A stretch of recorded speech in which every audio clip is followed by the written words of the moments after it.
You, the one Googling how to know when to quit at 2 a.m. I need to tell you something, and it's going to sting before it soothes. You're not here because your dream is dying. You're here because you're finally facing the real question you've been avoiding for months, maybe years. Am I following a calling, or am I just too proud to admit I was wrong? I've watched you toggle between those two possibilities like a light switch. One day, you're certain this is your path. The next day, you're convinced you've wasted years chasing a beautiful delusion. And the exhaustion isn't from the work anymore. It's from the not knowing. Let me be clear about something. The voice asking you to quit? It's not always fear. Sometimes it's wisdom. Sometimes it's your soul trying to save you from a dream that was meant for who you used to be, not who you're becoming. But the voice telling you to stay? That's not always courage either. Sometimes it's stubbornness. Sometimes it's the sunk cost fallacy wearing a spiritual mask. So here's what I need you to do before you make any decision. Stop asking, should I quit or keep going? Start asking, who am I becoming in this pursuit? Because here's what most people won't tell you about dreams. A dream that's making you smaller, more bitter, more isolated, more afraid. That's not a dream anymore. That's a cage you're building around yourself. Real purpose expands you. Even when it's hard, it makes you more alive, not less. I've watched you defend this dream to people who don't believe in it. I've watched you sacrifice time, money, relationships, sleep. I've watched you tell yourself that suffering for it means you're serious about it. But suffering isn't the price of admission. Growth is. And growth looks different than what you think. Growth isn't just pushing through. Sometimes growth is admitting you took a wrong turn 3 years ago, and you've been too proud to turn around. Sometimes growth is recognizing that the dream you had at 23 doesn't fit the person you are at 33. Sometimes the bravest thing you can do is let it go. But here's the part that requires brutal honesty.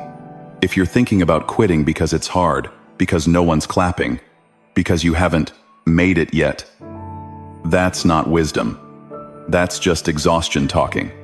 If you're thinking about quitting because every time you engage with this dream, you feel more connected to yourself, more aligned, more like you're finally doing what you were made for, but you're just tired of waiting for external validation, don't you dare stop. The world doesn't need another person who gave up on themselves because the timeline didn't match their expectations. The world needs people who know the difference between a dream that's evolving and a dream that's dying. So, let me ask you directly. When you're doing the thing, not thinking about the outcome, not worrying about what people think, but when you're actually in it, do you feel more like yourself or less? Does it connect you to something larger or trap you in your own ego? Does it make you more generous or more resentful? Does it open your heart or close it? Because the dream itself will tell you whether it's still yours to carry. I've seen people quit dreams that were one season away from blooming. And I've seen people waste decades on dreams that were never meant to be pursued, only appreciated. The difference? The ones who quit too early were measuring success by applause. The ones who stayed too long were measuring success by suffering. But the ones who found their way? They measured success by aliveness. Your dream isn't validated by outcomes. It's validated by whether it's turning you into someone you're proud to be. If this pursuit is making you more patient, more resilient, more compassionate, more brave, even if no one's watching, you're already succeeding. Here's what I need you to understand about timing. You think you're running out of time because you see people younger than you already arrived. You think the window is closing.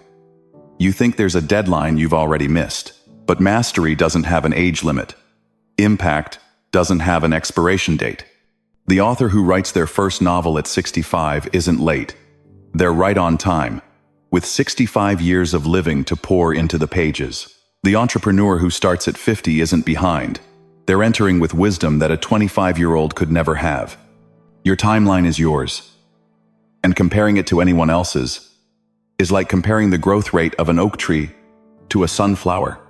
Different seeds, different seasons, different purposes. So here's what happens next. You're going to make a choice. Not today, maybe, but soon. You're either going to release this dream with dignity thanking it for what it taught you and trusting that something truer is waiting. Or you're going to commit to it with a kind of faith that doesn't need proof, doesn't need permission, doesn't need anyone else to understand. Both are courageous. Both are valid. But what you can't do anymore is stay in this liminal space. This maybe. Someday. If things align.